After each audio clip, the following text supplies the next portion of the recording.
ازيكم عاملين ايه؟ وحشني جدا جدا جدا جدا جدا، يا احسن ناس في الدنيا. احنا النهارده بقى هنبدأ بقى نفرش الشتوي بقى. الناس اللي بتحب الشتاء، انا من الناس اللي بتحب الصيف، مش بحب الشتاء خالص. بس آه بس الصيف السنة دي ما كانش صيف بصراحة، ده كان بصوا حاجة اللي هو الايام دي عجباني، فعمالة اقول استمتع بالصيف شوية. بس يلا قبل ما نبدأ بقى كده، لو أول مرة تشوفيني ما تنساش تشتركي في القناة وتفعلي زر الجرس علشان يوصلكوا كل جديد.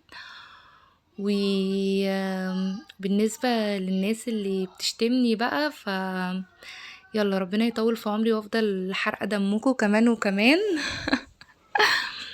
وتنسوش اللايك علشان ترفعولي الفيديو، والتعليق بتاعكم الجميل هستناه منكم.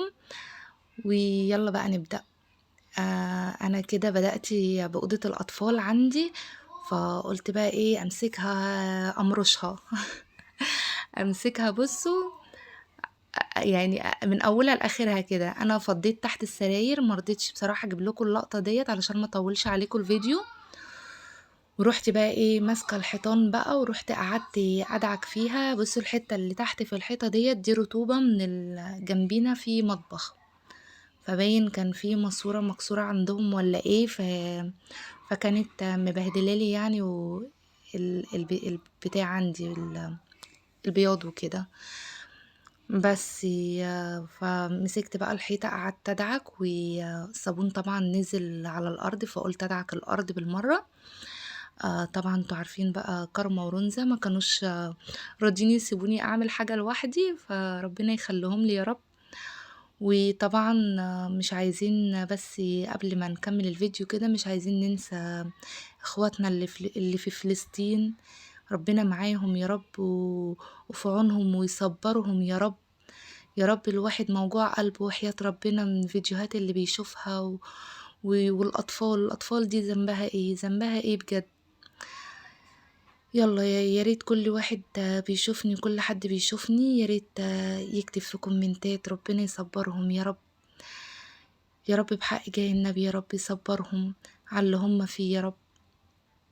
والأطفال اللي تقطع القلب ديت، يعني مش عارفة ذنبهم ايه، ذنبهم ايه الأهالي والأطفال؟ المناظر اللي احنا بنشوفها بجد، الواحد في حالة اكتئاب، يعني ربنا اللي يعلم بيه. بصوا، انا هنا بقى دعكت الشباك وخلصته، وخلصت الحيطة ديت. طبعا انا مش ه... مش في الفيديو دوت هفرش، هعمل لكم بارت 2 علشان خاطر ما اطولش عليكم الفيديو. طبعا كارما هنا كانت بتساعد، ما اقولكوش يعني الجميلة بتاعتي دي. كانت بتساعدني وعمالة تاخد الطبق وتقول لي يا ماما انا هملاه، وانا هجيب لك الصابون، وانا هملاه لك المية، وانا كانت كل شوية بقى تعمل لي كده. بصراحة كانت مساعداني بصراحة. رنزة متعملش اي حاجة غير ان هي عمالة تبهدل لنا في الدنيا. بس يلا عرفنا نتعامل، يعني كنت انا واختها قربنا نشدي في شعرنا. بس انا كده كنت مستنية كارما هتملى الطبق، وانا طبعا هروح اجيبه. بصي كان طبعا انتوا عارفين تحت السراير يعني صعب قوي يعني. برضو يعني انا ايدي فيه على طول، ما حتى تلاقوه مش مش مش مش نضيف قوي يعني. كان نضيف، كان باين في اول الفيديو. انا بادئه معاكم والله العظيم من الصفر يعني. بس انا ولا هجيب لكم اللقطه بتاعت ان انا افضي تحت السراير، ولا هجيب لكم اللقطه بتاعت لما ارص تحت السراير يعني. يعني شايفاها مش مهمه، انا المهم يعني النظافه. لو يلا بقى قومي تشجعي كده ونضفي كده وفرشوا الشتوي كده معايا. لو انت بتشوفيني في الفيديو دوت، يلا قومي كده تنشطي معايا كده واحنا كلنا نضاف، احنا عارفين ان احنا كلنا نضاف، بس احنا ايه يعني؟ الهدف من فيديوهات الروتين ديت تشجيع بصراحة. التشجيع. انتوا عارفين الحاجات دي بتشجع ان انت تقومي تعملي يلا قومي كده ما تكسليش، قومي كده اعملي ونضفي دنيتك كده عشان ما حدش يجي عندك يقول ايه ده. فأنا باحب أعمل كده يعني إيه من وقت للتاني. يعني مش دايمًا بادعك الحيطان بصراحة، ومش دايمًا يعني كل شهر كده ممكن نشيل تحت السراير ونعمله يعني. بس طبعًا الأوضة كل أسبوع لازم تتمسح الشقة كلّها، علشان خاطر أنا مش عارفة أصلًا الشقة عندي يعني مش عارفة هي بتملى تراب أوي، أوي، مش عارفة ليه. بيضايقني أوي في حوار مع إني أنا مش دور عالي ومش دور واطي أوي، يعني أنا في الدور التاني، مش عارفة هي بتلم تراب أوي كده ليه. بس يالّا المهم يالّا قومي اتشجعي كده، ولو لسه بتشوفيني لحد دلوقتي وما دوستيش لايك دوسي لايك، و وما تنسوش تكتبوا في comment ربنا يصبّر أهل فلسطين يا رب، يا رب يصبّرهم على اللي هُم فيه يا رب. أنا كده بدأت إيه في السرير التاني، قُلتِ خلّصتِ كده السرير الأولاني. بُصّوا العلامات اللي في الحيطة دي مش شخبطة، أنا باعلّم لهم يعني كل أمّا بيتمّوا سَنة، 2 كده باعلّم لهم يالّا عقبال 100 سَنة يا رب، أشوفهم عرايس جُمال كده. أنا عندي بُصّوا أنا باحب أوضة الأطفال دي جدًا، جدًا، يعني باعشقها بجد. باحب بُصّوا أنا مهتمية بيها وكل شوية أعلّق فيها حاجات وأعمل، معلّقة لكارما الحاجات ديّة. هي بقى بتقعد تذاكر لأختها وألِف ب و1، 2 وA B والحاجات دي. بُصّوا هي يعني استفادوا منها، يعني بيتفرّجوا على الحاجات فيديوهات على اليوتيوب ويخشوا بقى إيه، يطبّقوا هنا. بس بُصّوا أنا كده خلّصت تحت السرير دوّة ورجّعته كده مكانه. طبعًا أنا بادعك الحاجات اللي مش نضيفة بس، اللي هي إيه، متبهدلة من العيال، مش الحيطة كلّها، يعني الحيطة كلّها هي نضيفة مش وِحشة. ف فأنا بادعك الحاجات اللي هي مش نضيفة بس. طبعًا إحنا كُنّا بنوقّف الكاميرا كل شوية علشان خاطر إيه، نملى نملى الجردل، كل شوية نملى الجردل، يعني يا ريت كان عندي خرطوم ريّحني من ده كلّه.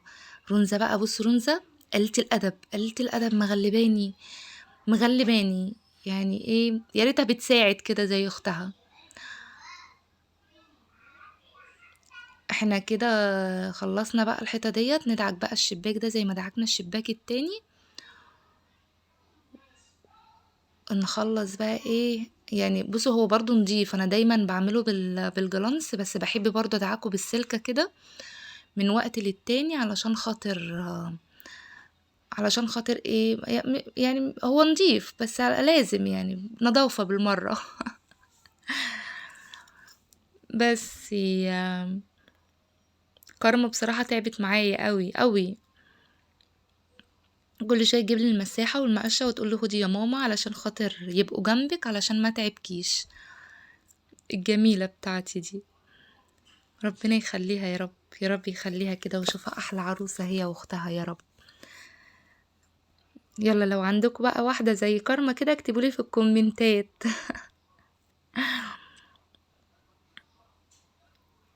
ده بقى الكمبيوتر قُلت أشيله، هو أنا لقيت الحيطة عنده نضيفة مش عايزة تتدعك بصراحة. ف فرُحت إيه، عاملة الأرض بس كده، ورُحت مرجّعاه تاني مكانه، عاصلك معايا، مرجّعاه كده بُصّوا مكانه. ونبدأ بقى إيه، الحيطة بقى ديّة، الحيطة دي بصراحة متبهدلة أوي، أوي يعني.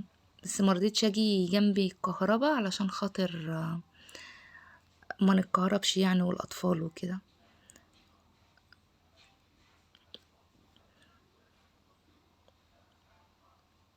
بس كل شوية السلكة تُقع منّي، كل شوية السلكة تُقع منّي، من رُنزة واللي عاملاه فيّا. بُصّوا، بُصّوا هي عاملة نَفْسها بتساعد بُصّوا. يالّا، المهم إن أنا قُلت هاعملها وهي كارما في الحضانة ورُنزة نايمة، بس ما عرفتش بصراحة، اللي هو لقيت نَفْسي فاضية، ما صدّقت لقيت نَفْسي فاضية اليوم ده. فرُحت إيه، شايلة وعاملة، يعني عارفين أنتم اللي هو صعب أوي يعني معاكم طفل وطفل تاني في حضانة، مش يعني والله العظيم كنت زمان باقول لأ، لأ أنا مش هاجيبهم ورا بعض علشان خاطر ارتاح ومش هرتاح، لا والله لو ورا بعض هتودي الاتنين الحضانة وتيجي تعملي حاجتك احسن، وحياة ربنا بكتير بكتير. بس فكده انا خلاص خلصت الحيطة ديت، وانا ورا الباب يعني لقيته مش محتاج قوي، فروحت ايه برضو دلقة مية كده وخلصته، ودلقت مية على الباب. طبعا كان باين عليا الفرهدة، قلت بقى ايه بالمرة امسح. مش عارفة المروحة دي بتلمي تراب قوي كده ليه، مع اني والله العظيم يعني لو اقول لكم ان كل اسبوع بعملها وحياة ربنا مش هتصدقوني، يعني والله العظيم كل اسبوع دي بتتعمل، بس مش عارفة هي بتلم تراب قوي كده ليه. بس بصوا اكتر حاجة معقداني في اوضة الاطفال ديت الفراشة اللي في الجنب ديت، المفروض كنت اعملها نصين، نص في الحيطة ونص في السقف، بس اللي عملها لي ما فهمهاش ربنا يسامحه، هو عملها هي دي فراشة، اللي هو هي دي واذا كان عاجبك يعني. كأنه مش واخد فلوس، مش عارفة. بس يلا انا ما بحبش ان انا ادق، يعني ممكن يكون مش عارف فبلاش اكسفه. يلا ربنا يعوضني بشقة احسن من دي، ونعمل فيها حاجات مع بعضينا كده احسن.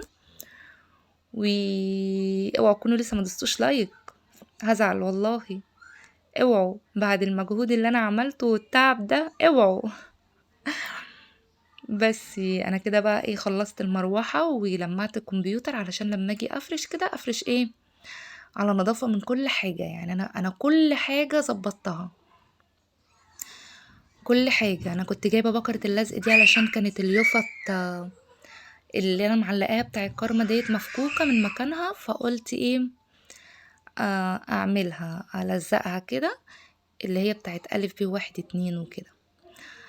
بس انا كده خلاص يعتبر خلصت، وهعمل لكم بقى ايه، يعني انا هفرش النهارده برضو، بس بكره ان شاء الله انزل لكم الفيديو بتاع الفرش علشان الفيديو ما يطولش عليكم. ما تنسوش تدوسوا لايك، وهستناكم بارت 2. يا ريت تشجعوني كده بجد بجد، انا بحبكم قوي وبحب دعمكم وبحب كومنتاتكم بجد، يعني يا ريت تكون يعني ايه بتحبوني وخفيفة على قلبكم كده زي ما انا ما بحبكم. بس انا كده بقى ايه خلاص بجر المية، اللي انا كنت يعني بجر المية ايه، يعني ما كانتش كتيرة قوي علشان انا بجرها يعني ايه ايدي فيها على طول، كنت كل ما اجي نملى الجردل اقوم جراها. بس بص الدنيا بقت قشطة ازاي، شايفين الجمال، شايفين القمر والحلاوة. واحد كده بيحس بينسى، والله بنسى تعب، والله العظيم بنسى التعب لما بشوف النظافة والحلاوة والحاجات الحلوة دي. يلا هستناكم في الفيديو التاني، باي باي.